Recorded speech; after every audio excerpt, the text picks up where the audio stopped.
जी बिस्मिल्लाहिर्रहमानिर्रहीम। अस्सलाम वालेकुम। जमाल अहमद जैदी आपके साथ हूँ फेसबुक और यूट्यूब पर। आप मुझे देख रहे हैं। पाकिस्तान तहरीक इंसाफ इंतखाबी निशान बल्ला इलेक्शन कमीशन ने ले लिया। जो एक लिस्ट जारी की स्क्रूटनी की, उसमें से पाकिस्तान तहरीक इंसाफ का नाम निकाल दिया। एक और लिस्ट जारी हुई जिसमें जो पार्टी के चेयरमैन हैं, पार्टी के सरबराहान हैं, उनका नाम लिखा है। उस लिस्ट में इमरान खान का नाम पाकिस्तान तहरीक इंसाफ के सरबराह चेयरमैन की हैसियत से निकाल दिया। अब बड़ा इंपॉर्टेंट टाइम है पाकिस्तान तहरीक इंसाफ के लिए। और उससे भी इंपॉर्टेंट टाइम यह है कि पाकिस्तान तहरीक इंसाफ अब किस निशान पर इंतखाबात लड़ेगी। पाकिस्तान तहरीक इंसाफ के पास अगर से दो ऑप्शंस बताए जा रहे हैं, मगर उन दो ऑप्शंस में कितनी कॉम्प्लिकेशंस हैं और कितना रिस्क फैक्टर जो है वो इन्वॉल्व है। अब बल्ले का निशान तो नहीं है, मगर पीटीआई की ये कोशिश है, अदालतों में जाएंगे, कानूनी तौर पर जो है लड़ेंगे। आपने 10 तारीख से पहले पहले गालिबन बल्ले का निशान लेना है, आपने कोई ना कोई निशान लेना है। 13 तारीख को अलॉटमेंट होनी है इन निशानात की। 2000 से जायद उम्मीदवारों ने, हमायत याफ्ता उम्मीदवारों ने पाकिस्तान तहरीक इंसाफ के पूरे मुल्क में कागजात नामजदगी जमा करवाए हैं 8 फरवरी 2024 के इंतखाब के लिए। अब जो बड़ी इंपॉर्टेंट बात है, जो कि आज का वीलॉग भी है, बड़े इंपॉर्टेंट लोगों ने जमा करवा दिए कागज। अब उनके कागजात नामजदगी मंजूर होंगे या फिर नहीं होंगे।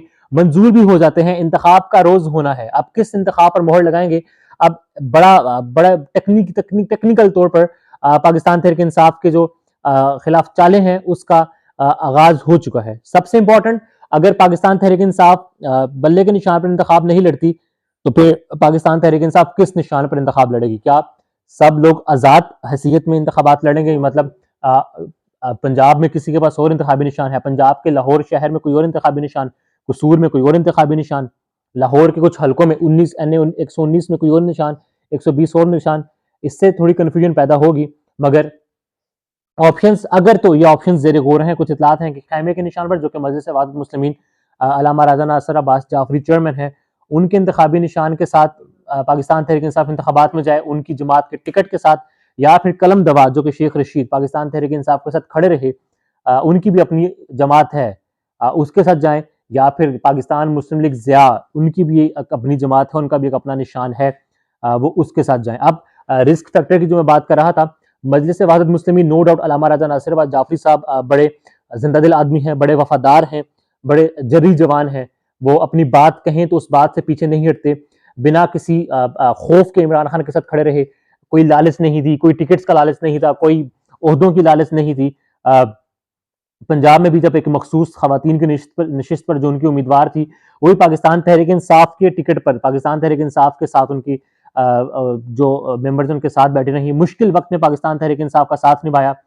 लालच नहीं है उनको, अपनी बात के पक्के हैं, ज़हीन हैं। मगर क्या मजलिस वाहिद मुस्लिमीन में उनके तमाम तर जो फैसले हैं वो अल्लामा राजा नासिर अब्बास जाफरी ही करते हैं? तो जवाब है नहीं। हो सकता है ये इतलात मेरी गलत भी हो, मगर जहाँ तक मेरी इतलात हैं, जो मैंने मुख्तलिफ सोर्सेज से चेक किया, सिर्फ अल्लामा राजा नासिर अब्बास जाफरी जो हैं, वो मजलिस वाहिद मुस्लिमीन बतौर जमात फैसले नहीं करते। पूरी उनकी मजलिस शोरा है, वाइस चेयरमैन हैं, सेक्रेटरी जनरल हैं, दीगर सूबों के सदर हैं, यूथ उनका एक फैक्टर है, जिसके एजाज बेहश्ती साहब, अल्लामा एजाज बेहश्ती साहब हैं, सर लीड करते हैं। सेक्रेटरी जनरल जो हैं इनके नासिर शिराजी हैं, जिनके बड़े गहरे रवाबित हैं पाकिस्तान पीपल्स पार्टी के लोगों से, डॉक्टर शीरी मज़ारी से भी गहरे रवाबित हैं। तो अब मामलात ये हैं कि रिस्क फैक्टर जो है इन्वॉल्व। अब शेख रशीद साहब, क्या उन पर इतना ट्रस्ट किया जाएगा कि उनकी जमात पर उनके साइन के साथ जो टिकट सारे मिले, पाकिस्तान तहरीक इंसाफ के जो बंदे हैं कलम दवात पर लड़ें, तो फिर जीतने के बाद क्या मामला पहले से तय होंगे? तो ये जो दो रिस्क फैक्टर हैं, ये बड़े इंपॉर्टेंट है। और गौर इस चीज़ पर हो रहा है कि हम अगर इस तरह ना हमें कोई निशान मिले, तो अगर पार्टी के हवाले से पार्टी को बतौर जमात ही लड़ने की हमें इजाज़त नहीं मिलती, तो फिर हम पाकिस्तान मुस्लिम लीग ज़िया, अवामी मुस्लिम लीग और मजलिस वाहिद मुस्लिमीन, जो कि टॉप पर मजलिस वाहिद मुस्लिमीन है, हम उनके निशान पर या बतौर उनकी जमात के इंतखाबात में जा सकते हैं। मगर इससे कितना रिस्क फैक्टर है और क्या क्या आपको डिस्कस करना पड़ेगा, मतलब हर चीज़ आपको रिटन फॉर्म में लिखनी पड़ेगी एज एन एफिडेविट। भरोसा करना है तो फिर आपको भरोसा करके जाना पड़ेगा।